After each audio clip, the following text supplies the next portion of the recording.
여러분 안녕하십니까? 정치우 안드레아입니다.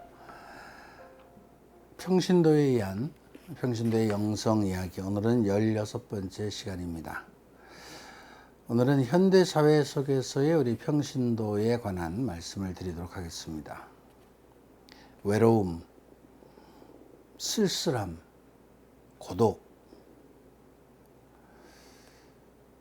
이 용어들은 우리 현대인들에게 더 이상 낯선 용어가 아닙니다.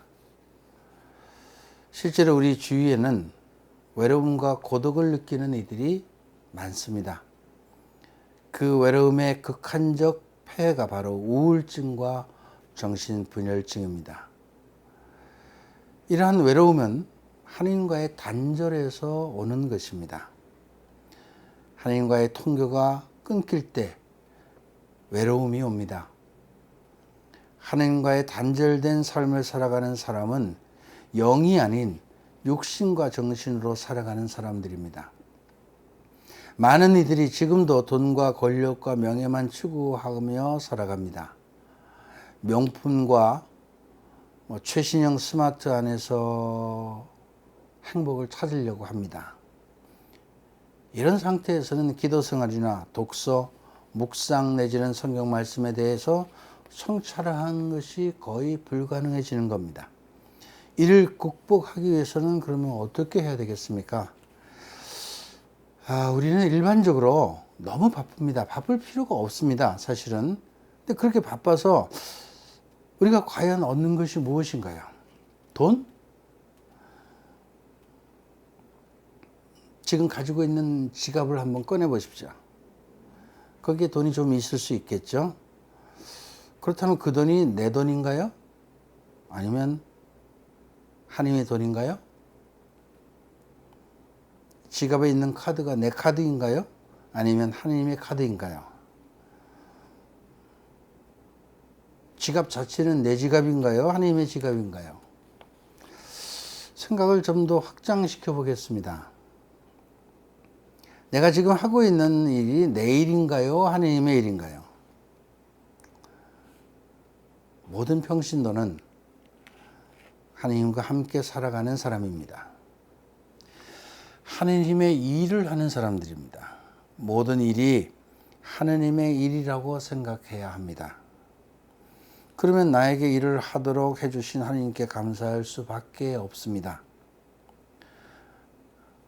손의 혈관이 잘 돌아가게 만들어주시고 늘 새로운 세포를 만들어서 내가 오늘 일할 수 있게 해주신 하나님께 얼마나 감사합니까? 지금 내가 하고 있는 일은 하나님의 일, 이웃을 위한 일, 상황 변화를 위한 일, 또 다른 건너편 상황을 변화시키기 위해서 주신 일입니다.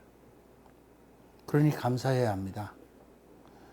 그러므로 내가 하는 모든 일과 만나는 모든 사람들에게 언제나 내가 하나님이라면 이 사람에게 어떻게 말하고 행동할까? 하나님이 이 일을 하신다면 어떻게 하실까? 이런 생각을 해야 합니다. 지금도 많은 평신도 분들이 즐거운 것에 너무 집착하는 삶을 살아갑니다. 육신적인 차원에서 즐기죠. 엔조이하고 정신적인 차원에서 만족시키는 satisfy라고 합니다. 여기에 매몰됩니다. 정작 영적인 차원에서는 신경 쓰지 않습니다. 하나님 안에서 중심을 잡고 매일 영적인 성장을 위해서 노력하는 이들을 거의 찾아보기 힘듭니다. 오직 자기만 기쁘고 행복하고 즐거우면 된다는 식으로만 생각합니다. 이거요, 종교적 이기주의입니다. 종교적 이기주의. 평신도라면 다른 것에 더 많은 관심을 가져야 됩니다. 기도하고 성경도 보고 봉사도 하고 공동체 생활도 하고 복음 선포, 이게 전부 다 신앙적 행위라고 하는데 이런 것들에 우리가 관심을 가져야죠. 신앙인이기 때문에. 평신도는 그리스도인입니다. 그리스도인이라면 그리스도인으로서 해야 할 기본적인 의무나 실천사항 등에 더 관심을 갖고 그것을 삶을 통해서 드러내야 합니다. 그뿐 아니라 내가 살아가는 모든 삶, 즉 일상생활과 인간관계 그리고 직업적인 일들 안에서도 하나님의 뜻이 이루어지도록 기도하고 생활해야 합니다. 세상의 사람들은 교회 건물을 보고 하나님을 믿는 것이 아니라 하나님을 믿고 따르는 그리스도인들, 평신도들의 삶을 보고 하나님의 존재를 인식하고 하나님을 믿겠다고 인식하는 것입니다. 그러므로 평신도는 이 세상 안에서 예수 그리스도를 대리하는 사람들입니다.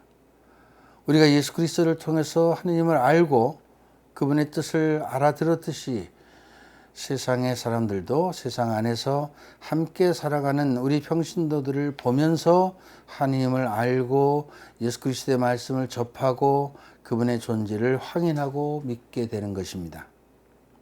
현대사회 속에서 살아가는 평신들이야말로 이 세상 사람들에게 예수 그리스도의 사절이 되는 유일한 존재입니다.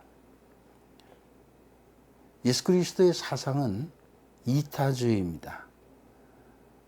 평신도가 이타주의를 실천하고 살아간다면 그러한 평신도들을 통해서 예수 그리스도가 즉 하나님께서 세상에 드러나시게 될 겁니다. 감사합니다. 다음 주에 뵙겠습니다.